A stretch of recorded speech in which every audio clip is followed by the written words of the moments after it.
Somewhere along the way, faith stopped being used to bring us together. Faith started being used to drive us apart. Black men turning on black men. That is fighting the wrong enemy. Faith got hijacked partly because of the so-called leaders of the Christian right who've been all too eager to exploit what divides us. Hillary ain't never been called a nigger. At every opportunity, they've told evangelical Christians that Democrats disrespect their values and dislike their church. This is not an attack on Jeremiah Wright. Once again, let me say it again. This is an attack on the black church. Faith got hijacked. God damn America, that's in the Bible for killing innocent people. I don't know what Bible they were reading. I've been looking at what version that was. God damn America for treating our citizens as less than human. Was that the King James version? God damn America, as long as she tries to act like she is God and she is supreme. New standardized. No, not God bless America. God damn America, that's in the Bible. I don't know, but it didn't jive with any versions I read. Glory, glory, hallelujah. You are clapping on beats 2 and 4. If you got some white friends, they'll be clapping like this, y'all. As a member in good standing, were you a regular attendee of Sunday services? You know, I won't say that I was a perfect attendee. I was regular in spurts because there were times where, you know, for example, our child had just been born, our first child, and so we didn't go as regularly then. I'm a Christian. I praise Jesus every Sunday. In spurts. Every Sunday. In spurts. Every Sunday. I won't say that I was a perfect attendee. Every Sunday.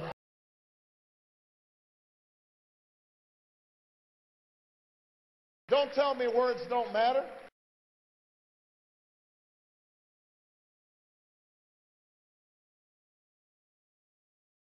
What the American people are looking for right now is straight answers to tough questions. The statements that Reverend Wright made that are the cause of this controversy were not statements I personally heard him preach while I sat in the pews of Trinity or heard him utter in private conversation. Those are not statements that I ever heard when I was sitting in the pews. None of these statements were ones that I had heard myself personally in the pews. I did not hear such incendiary language myself personally, either in conversations with him or when I was in the pew, but they were not statements that I heard when I was in church. Did I know him to be an occasionally fierce critic of American domestic and foreign policy? Of course. Did I ever hear him make remarks that could be considered controversial while I sat in the church? Yes. I don't think that my church is actually particularly controversial.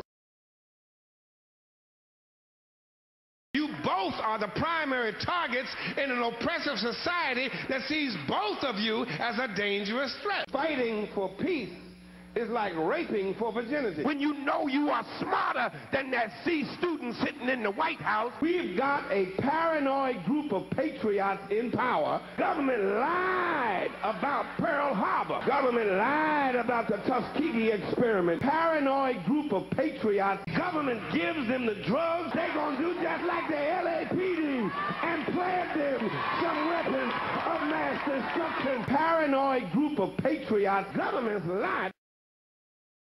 God damn America! An arrogant, racist military superpower. They live below the sea level. They live below the level of Clarence Colin and condamnesia. Uncle Clarence, who sexually harassed Anita Hill, conned Skeezer Rice. I am sick of Negroes who just do not get it.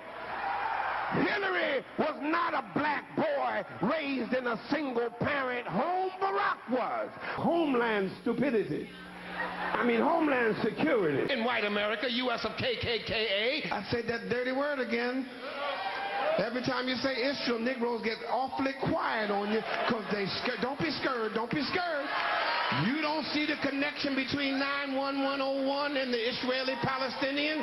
Something wrong. You want to borrow my glasses? Paranoid group of patriots. They purposely infected African-American men with syphilis. Senator Obama said that Reverend Wright was like an old uncle who sometimes says things I don't agree with.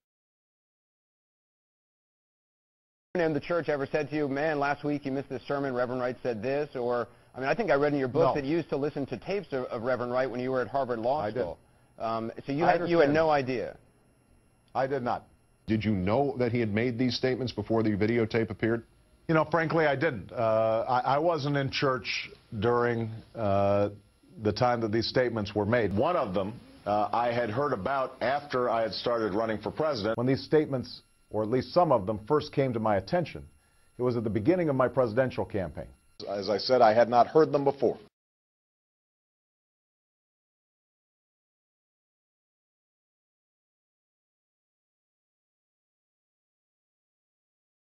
We bombed Hiroshima, we bombed Nagasaki, and we nuked far more than the thousands in New York and the Pentagon, and we never batted an eye. Just words. We have supported state terrorism against the Palestinians and black South Africans, and now we are indignant because the stuff we have done overseas is now brought right back into our own front yard. Just speeches. America's chickens are coming home to roost. You can walk out of a church. I mean, you can go up to a pastor and say, this is wrong. These particular statements that have been gathered are ones that I strongly objected to, strongly condemned. Had I heard them in church, I would have expressed that concern directly to Reverend Wright. So I didn't become familiar with these until recently.